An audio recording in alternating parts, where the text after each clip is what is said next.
What if you could answer an ancient burning question by playing a musical instrument? Since the Greeks first introduced the concept of the music of the spheres, the idea that the movements in the cosmos could be described musically has captivated humankind's deepest thinkers and inspired some of the world's greatest works of art, science, and philosophy.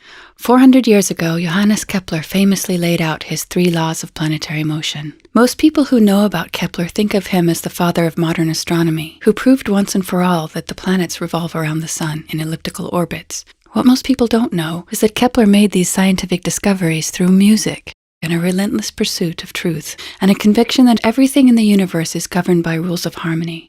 Rather than blindly following religious dogma, he was one of the first to insist that mathematical models of reality should match observational and empirical data. What does the music of the spheres sound like?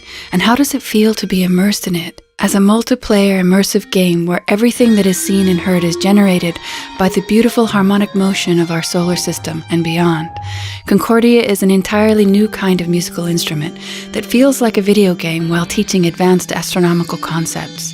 It will be an open source, growing, modular instrument created and played by the community in their own custom cockpits. Hello everyone, I am Mary Liz Bender and I'm so excited to introduce you all to Kelly Snook, a dear friend of mine and founder of Kepler Concordia, which is the main subject of our conversation today. I'd really like to hear from you. How on earth did Kepler Concordia come to be? First of all, Kepler Concordia is just still coming into being, so it is a process and it's been about 19 years now, this journey. So I'm just going to talk a little bit about the journey. But before I do that, I just want to say, first I want to acknowledge the enormous privilege that we have to be talking about these things, to be thinking about these things, especially in a time like this, that we're coming together to talk about humans to Mars and art and science and beauty and exploration and the destiny of humanity. And at the same time, there's this real tension with what's actually happening in our real world. And it's important to me to acknowledge that. So Kepler Concordia has been a very slow burn for the last 20 or so years of my life, during which I was working at NASA for about half that time and then working in music technology for the other half. I'm constantly in this learning process, trying to understand how all of this fits into that larger context of making the world a better place. I like not to lose sight of that. So the Kepler Concordia Project has evolved through all of these different twists and turns of my career as I've been trying to figure out how do we make the world a better place, and then what role does science and technology and art and music play in all of that. How Kepler Concordia came to be was I was working, so back up just for a minute just to give some context. When I was a little girl, I thought that my thing was music and that I was going to be a musician. Both my parents were musicians. My family was just full of music. There was music all the time. I wanted to do music, but then as I got older, that prospect got more and more scary to me. And it got to the point where it was so scary that I had to just decide I wasn't going to do that. And I was going to do something else. There wasn't really anything else that was obvious to me. So I just kind of randomly chose aerospace engineering, not out of a burning desire, as I do. Such was the extent of my fear about music, was that I went all the way to PhD in aerospace engineering. Wow. But during that time, I was working on music and always doing music on the side. And at some point, I started working at NASA, and I decided that I needed to learn how to produce music. And so for a long time, I was doing music production and learning music technology in my recording studio. And then I was working at NASA in the science and engineering at NASA. And that was exhausting because I was doing 2 different things. And in the middle of all that, I was invited to give a talk, a speaking tour actually in Japan. This was 2001. So I had just been working at NASA for a couple of years. I had just started doing music production. So I was in the beginning stages of both of those things. And I was invited to Japan to speak about the mystery of space and man. And this title, this title is daunting for anybody. They wanted me to talk about how, in history, how astronomy impacted humanity's understanding, collective understanding of ourselves. Wow. And, that would really required me to zoom completely out and think about this idea of space and space science and astronomy affecting us, our whole psyche. And so I had to do a lot of preparings because I had some serious imposter syndrome about that speaking tour. And so I started studying and I started reading up about Kepler, and I was reintroduced. I had learned about Kepler's mathematics, but what I rediscovered or discovered, I'm not sure, was this idea that music was not art, music was not entertainment, music wasn't a tool for expressing yourself. What music was in Kepler's time was one of the tools for exploring reality. So along with arithmetic, geometry, astronomy, and music, those four things comprise the quadrivium. And I thought, wow, how is that possible? And then I realized that Kepler had made these discoveries in science that he's famous for, basically launched modern astronomy through music. And not only through music, but through music and spirituality, both of which were not really seen as legitimate pathways for investigating reality. And this just blew open my world, and I was super fascinated by it. And that just started this slow burn. Like, I had a sense that the key to what would really light me up was somewhere in there, trying to figure out, how did he do that? How did he use music this way? This was so interesting to me when I first discovered Concordia. I did not really know this about Kepler myself. You said something that really stuck out to me in one of your other interviews. You said that Kepler gave glimmers of a world free of the Venn diagram we've forced ourselves to be slave to. Can you speak to that a little more? Yes. And the time when I discovered him and his work, rediscovered him and his work, and really started thinking about music in this new way. In my world, especially at NASA, there was a science world, which is actually a different world than the engineering world and human exploration world. And then there's a world of a kind of ideas and innovation and invention. And then so when I was trying to figure out how to bring these two things that seemed like separate things at the time to me, this music and this engineering, how to bring them together, I felt very much that. I felt as a slave to that way of thinking, like, okay, well, where does this fit? Because I had to write an application. I had to write a proposal to NASA to propose why it was I wanted to go to the Media Lab to try and figure out how to sonify the universe. And so they asked me a question in the application, something like, I should go back and find it, but it was something like, please describe your career up to this point and how this assignment will fit into NASA's strategic goals. And so I tried to, in answering this question, I realized, okay, well, I need to write a Venn diagram because my career has been like science and some engineering and the overlap between science and engineering, but then there was like starting these global organizations with the UN and the ideas and philosophy, and so there's going to be an ideas bubble. And then I'm looking at it and I realized, okay, I'm not really being honest with myself. I realized this was the point where I needed to be authentic, and I needed to say what I thought was true rather than what I thought they wanted to hear. And I didn't think they wanted to hear about art, but I found the courage to put art into this Venn diagram.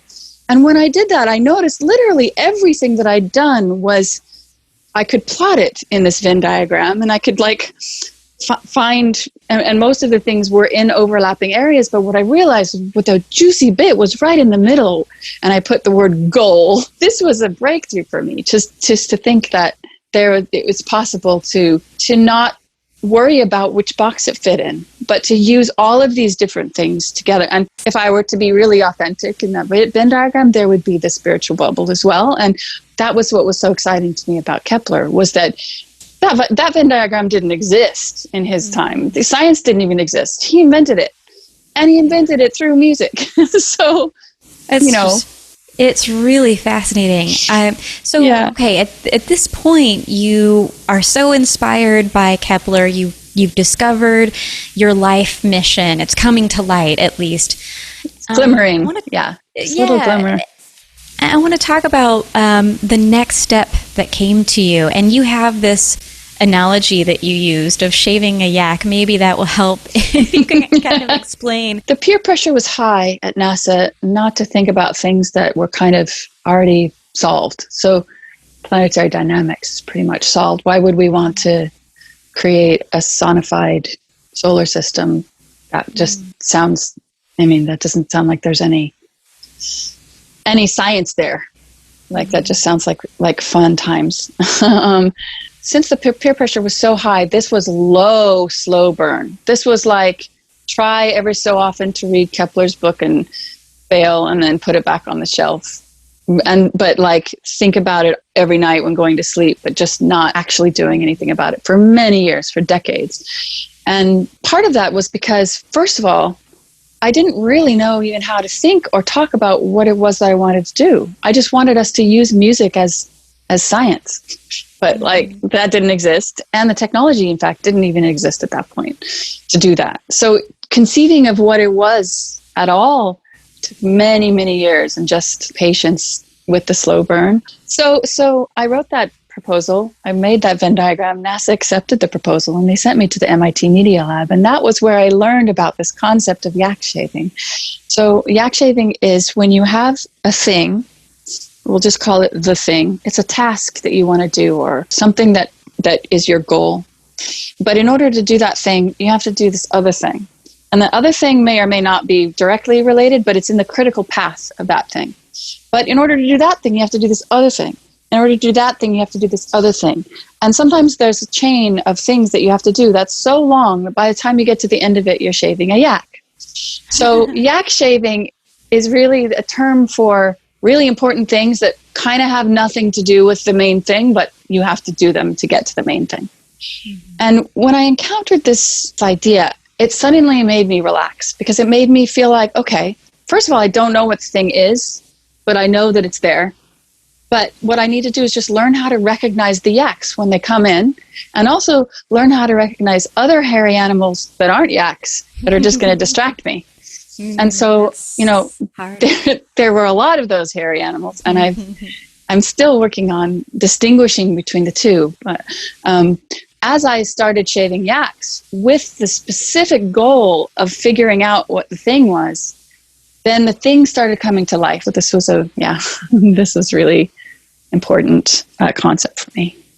Yeah. So what was the first yak after discovering that mission? Where did you go? Right.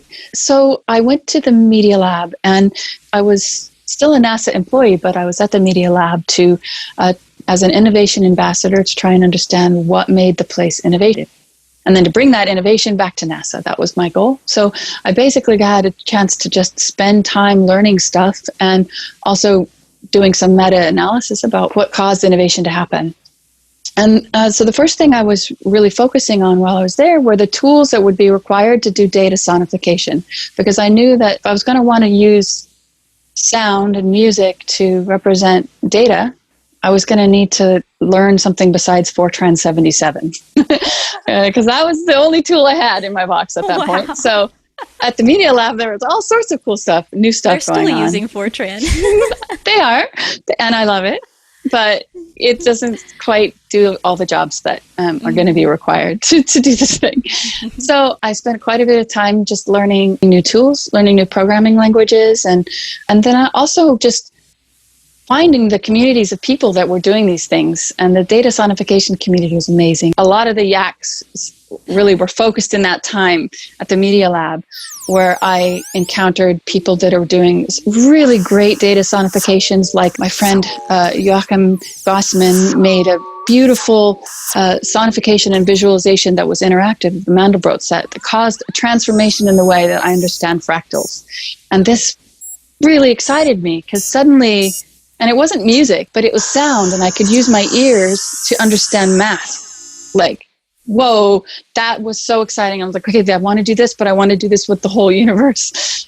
So then the next yak was meeting Tarek Berry, who had built, this is before the days of Unity and, VR worlds. But he had created for himself a musical instrument that was in 3 dimensions that you would fly through. These objects would make sound, and as you place the objects in space and then fly through them, every time you fly through is a kind of slightly different path. The music is different. It's like a 3-dimensional interactive musical instrument. And so it started just like these pieces just started falling. Okay, so I want to do that, but I want that all that stuff you're flying through to actually be data. Cool.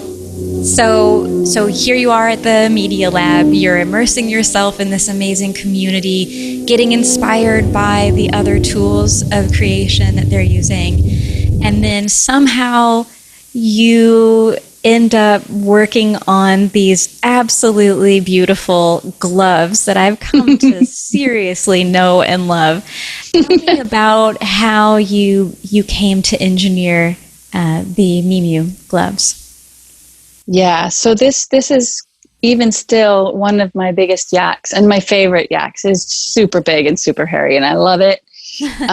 This really is the piece of the puzzle for me with the Mimu gloves is, if you're going to be immersed in this data, if you're going to be immersed in a solar system that is sonified, where you can interact with it, and everything that you see and hear is information. I want to actually have a way of interacting with that and playing that like a musical instrument with my gesture. And so for me, just the interactivity part of it was a big piece of the puzzle. And while I was at the Media Lab, I invited Imogen Heap to come and visit. She came and visited. She got really inspired by my friend Ellie Jessup's glove that she had created, and just the idea that you could take sound and then manipulate it with your hands. That was what she was looking for. And she went back to the UK and immediately started working on it. And I went back to NASA. But in the meantime, I'd gotten married, and my husband needed to go to the UK. It created an opportunity at Imogen's invitation to come and work on new musical instruments with her, and work on the technology side of what she was trying to do in her studio, which was really ambitious. Yeah, so how it came to be is that we started trying to use what was on the shelf to achieve what she wanted to achieve, and it just didn't exist. And we realized if we were going to create a tool that would free her from her music technology and allow her to do what she wanted to do musically, we were going to have to create it ourselves. We learned very quickly that she wasn't the only one that wanted this. Once she started talking about what we were doing, lots of people wanted this for a lot of different things. And we realized the universal appeal of it. We weren't really doing anything new, but after we created the gloves, we realized, wow, we should try and make these available to lots of people, not just Imogen. Thank you. And it's really exciting. We've just been doing that since. So we've been working on it for 10 years now. And so they've gotten to the point where people do have them on their hands. And yes, it's really, really exciting, starting to do more things with them. And I know you've been thinking about taking them to space. What I love about what you all did is that you made electronic music not stiff and robotic, but organic and human. And when I think about the International Space Station, or building new communities on other worlds, I think, how can we make it beautiful? How can we take our humanity with us? Because that's what's important. And so I always saw these gloves as the perfect tool for bringing our humanity to the stars. And I know it's not just music we can manipulate. It's art in many ways. It's sound. It's also robotics that we can control. There's beautiful science like what you're doing. So there are these lightweight, perfect tools of creation that I desperately want to get into space. But as an outsider, from my perspective, I just feel like you're so purposeful in everything that you do, from music making to the technology that you create. It seems to me, as I kind of look at your whole mission, that you're really concerned with the evolution of our species. And I feel that in one regard, you're pushing us ahead with the technology that you create, and in another, you're helping us get back to the root of our intuition, if you will. Does that speak to you? Do you feel like that is accurate? That really resonates with me, yeah. I often feel like I'm creating a future that's a return to the past when music was a tool for exploring the universe. I really want to live in a world where music is used that way, that we don't just use it as a plaything, but even more that it's part of a broader capacity to immerse ourselves in information about ourselves and about our universe that will help us understand who we are, help us understand each other and connect to each other, help us to understand our oneness, to understand those things that are common to all of the reality, like music and harmony, harmonics and energy and vibration are pretty much at the heart of all physics and all engineering and even all human experience. And so a tool like this I really hope will help us underscore and understand our oneness and experience it very viscerally. And what really excites me about Kepler's work is that he came to the same conclusion at the end of his Harmonies of the World, which is where he laid out his laws of planetary motion. He essentially wrote a prayer asking God to help us live in harmony, to mimic the harmony that defined all of reality, and to love each other and to recognize our oneness. That was super exciting to me, that a scientist in 1619 would be writing that. And I, it really made me realize how much we've divorced our science and our engineering from our humanity. And I think this is something I'd like to help change.